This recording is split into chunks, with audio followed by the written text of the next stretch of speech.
Elder Albert Carrington. We have no business here but to learn and do the will of God.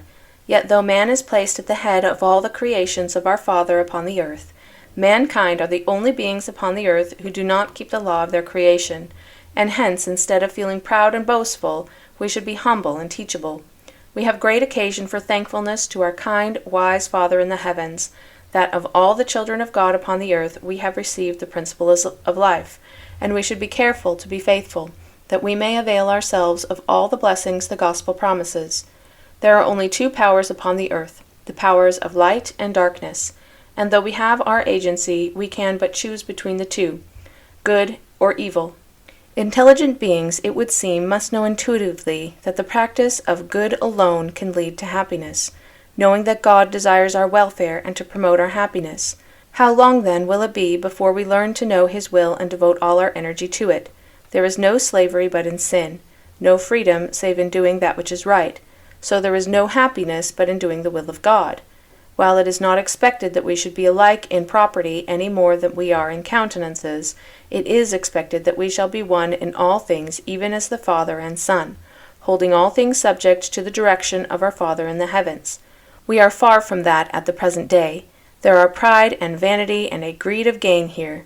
Yet I do not feel discouraged, though I am aware that these things are growing among us, and I realize that our children must pass through trials the same as their parents.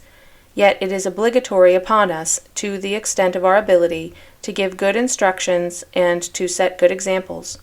I tried once for a very brief period to obtain the spirit of greed and gain, but at the end of that time was so disgusted and exhausted that I gladly gave up. I feel to pity my brethren who are giving way to the spirit. I never have feared the days of poverty so much as those of prosperity. Kindness is more seductive than persecution, and when from an evil source is much more dangerous. In the fable of the sun and the wind, who laid a wager as to which should make a man take off his cloak, the more the wind blew, the closer he drew his cloak around him. But when the sun shone out, he soon took it off. Yet I do not fear the welfare of God's work, but am anxious to do all that I can to induce my fellow men to take a course that leads to life, and hence I grieve when I see them take a contrary course. If we use all that we have as our kind, wise Father, who gave us all, requires, will we not become one in all things?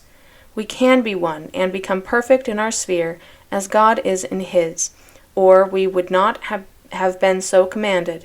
Let us therefore go on improving upon our talents, that they may be increased until we obtain a full and complete salvation.